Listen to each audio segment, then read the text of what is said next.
Hello again, everyone, and welcome back to my channel, the Vintage Sewing Machine Garage. You're looking at a partially disassembled light fixture on the Singer 15-91 that I've been making videos on lately. Now, over the years, vintage sewing machines had a variety of different kinds of light fixtures.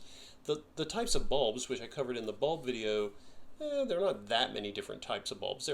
They vary, but not dramatically.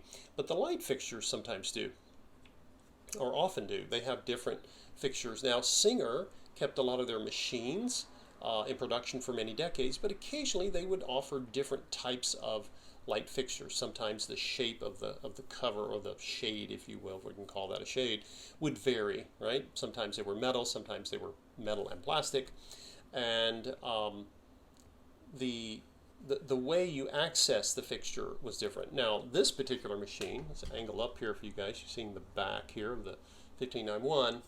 Of course, it has a back plate here with a set screw, but right here, underneath that, when you take that off, is a screw hole and a separate set screw, which looks, this particular one looks very similar to those that you used to put in your needle plates. Whether they're exactly the same, I don't know. I haven't gone to check. But on the back of this sewing machine light fixture is a little, basically a little clip, and of course you seat it right up here. You put in the screw, and then the and then once you've got this secured with its screw, then you put in the plate goes over, the whole works, and you put in the thumb screw and you're done. But I wanted to show you this to you today because I wanted to show you the light fixture and how to insert. I have found that sometimes it is kind of a pain and a little bit awkward to get these little bulbs into these small spaces, and it's going to vary depending on your light fixture. And I discovered that Singer, in their wisdom, tried to make some things easier, but you don't always know that if you don't know how that they had intended to design them. It might be in the manual somewhere, for all I know. I haven't even checked that. If you're never sure, at first always check your manuals, because they have a lot of information in them. So some of you may know that when you're using your light fixture on your sewing machine, that this cover, or this shade, if you will, rotates. Now, it could very well be that it rotates because it's, the sewer could adjust the angle, right? They could adjust the angle of the light, to get it either more down or away from their eyes or something. But there's another purpose for this that's really helpful if you have large hands like I do. Some of you will have smaller hands, but even then it might still be challenging for you to do this. But I'll zoom in here and I'll show you something. I was showing, when I was talking about the light bulbs earlier, I showed the socket so you guys could see the two brass prongs. That's not pot metal, guys. That's brass. They were making them good back then. And these particular prongs, again, this sewing machine is unplugged. If you're going to do anything with your light fixture, just unplug your machine. Never leave it plugged in, please. It sounds silly, but it's always worth mentioning. Now, I can't really put the camera and put something in to push on this. It's very difficult to do and get it to actually show up so you can see what it looks like. But I'm going to point. Both of these little brass protrusions, for lack of, they're terminals maybe, they push in, right? So if I push down, it actually is, there's a spring behind it that's pushing it back out, right? And it's spring loaded for a reason, because you're going to have to push the light bulb in and then turn it. Now, this is the bayonet type. There were a couple of bayonet designs over the years, but this is a very common one. And again, as I mentioned in the bulb video, it's called bayonet. It's got like a little nib or protrusion. It's got one on each side, right? They're opposed to each other. This is symmetrical. And you have to line the bulb up, right, there's an opening for these little nibs so it can slide down, and then you're going to turn it, and that's going to help lock it into place because you don't have threads. Well, you can see my hand, and you see the fixture, and you see the bulb, and I'm trying to do this and turn, and not only can I not really see much, it's really hard to do this and to kind of keep your grip on the bulb. The lower down I can hold this bulb, the stronger it'll be. If I hold it way out here and I start torquing on it, it's going to tear it apart. It's going to come apart. Some of you may have had light bulbs do that to you. Even the old screw-in types will sometimes the bulb comes apart from the base, and it makes for an unhappy day. So, but anyway, this light fixture is really fascinating. I know it sounds so silly to just fawn over a light fixture on an old sewing machine, but not only are there brass contacts down in there. This swiveling cover, right, that I believe was designed to help people change the angle of the light. If you look closely, guys, look on the outside. Where's my pointer? I'll grab this one. Notice that in addition to the brass contacts, there are these little brass protrusions on either side of the fixture. So notice that it's designed to pivot around there, and those brass protrusions are actually keeping this cover from falling off. That's what kind of holds it on there. But if I'm going to let's zoom in even more, or I don't want to do this and you guys not be able to see it. Okay. Let's see if we can get that camera to be still. Now, what I'm going to do is you don't need to twirl and torque and put strain on your cord here.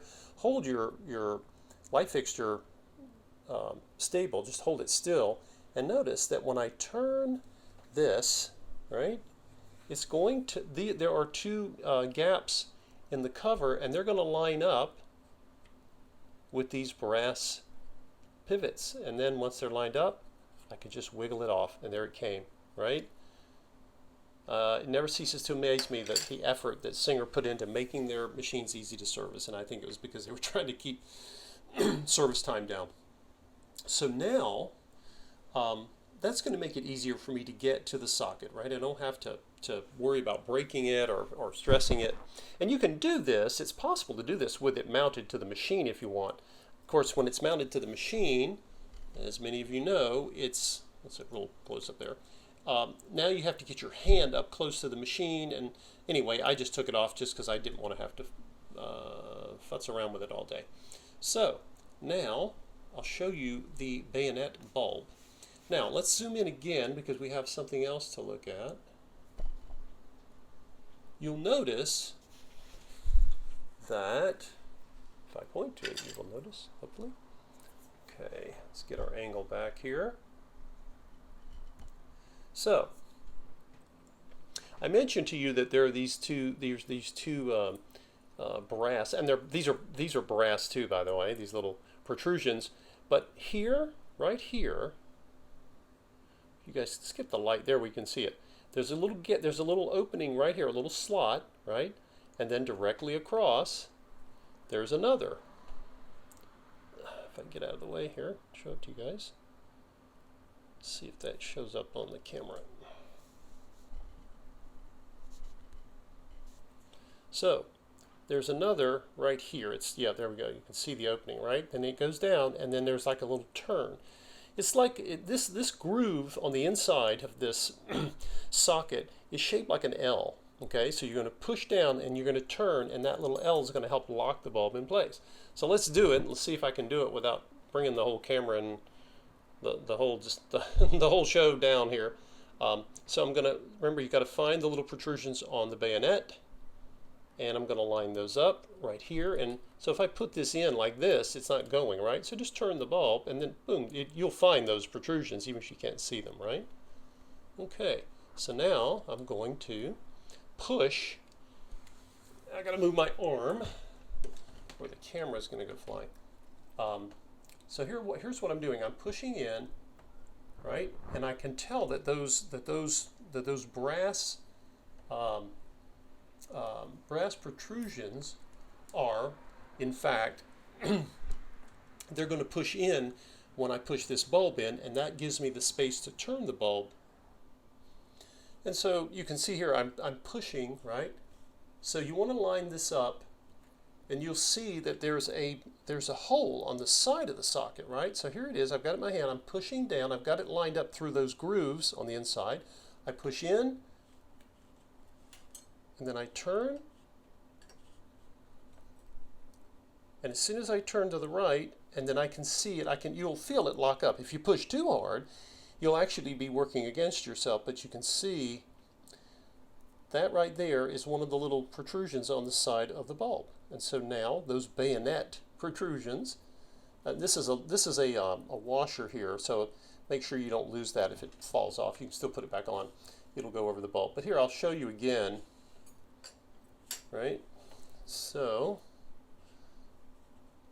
if I want to take it out, right, I just push in, turn, and out she comes. I come back, and it's locked in place. It's not going anywhere. And notice I'm holding the base of the bulb. Don't hold it here because it puts a lot of force on the bulb. If you can anyway hold it as close to the base as possible, this base actually has some, like a rim to it, it's going to make your job easier, and you're going to be a lot happier with the result because your bulb won't be, hopefully your bulb won't be damaged. So, what's left? Well, we got to put our, again, we've still got our metal, it's a metal washer of some sort. And now,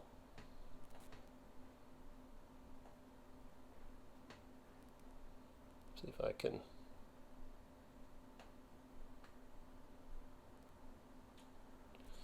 wanted to get a zoom back in there for you guys. So remember, we're going to do this in reverse. Now, if you look, you still got the brass little nib there and the other one on the other side. We need to line up our cover, okay, and just carefully go. It'll slide right over the bulb. Now, let's see what we're looking at here. I'm trying to guesstimate where are my little protrusions at, right? Make sure they're lined up and then push in. As long as they're lined up right, they're okay. Sometimes these little brass protrusions will get loose, okay? They protrude out a certain amount of distance right here. And if they're protruding out, if they come out too loose, as one of mine did, I had to actually push it back in because it can fall out. If it's not coming off, don't force it because you'll pull the little nub out. I did that once and had to put it back in, and I did. It was just like threading a needle. It was not my favorite part of the day, but I did it. So to save yourself effort, if you notice that one of these brass protrusions is out farther than the other, you can gently squeeze it in. Don't be hard. Remember, this is a plastic socket. Push in and make sure that they're even, and then again, you'll be ready to take your cover. And if I put it in like this, it's not lined up, so just slowly and very gently, you're not pushing hard, then you'll feel it. You'll feel the openings come in contact with the brass, and there you go. And then all you have to do to, of course, lock it in place is now you want to slide it, and of course it's not coming off. So that's just a little tip there, guys. Now you may have a different fixture. There's another fixture. I'll try to find if I have an extra one. I don't have a 185 or 99 model Singer with me, but if I have an extra light fixture, I may I'll look for one and see if I can do a video on that, because that one has the beautiful glass lens that can be a royal pain to change the bulb in. But there's a way to get that bulb in there, I promise you. So again, thank you for watching. Sometimes I don't think of a video idea until I'm trying to do something, and if it's frustrating me and I'm like, well, maybe my viewers are having the same problem. So anyway, I hope that was helpful. Let me know. Feel free to share your stories about light bulb challenges and the contest of getting your light bulb switched out. The funny thing is the bulbs aren't expensive, but getting them changed out can either go like this or it can be a struggle. But anyway, again, as always, remember to keep your machine unplugged when you're working on it, especially when you're doing light fixture work or any kind of work for that matter.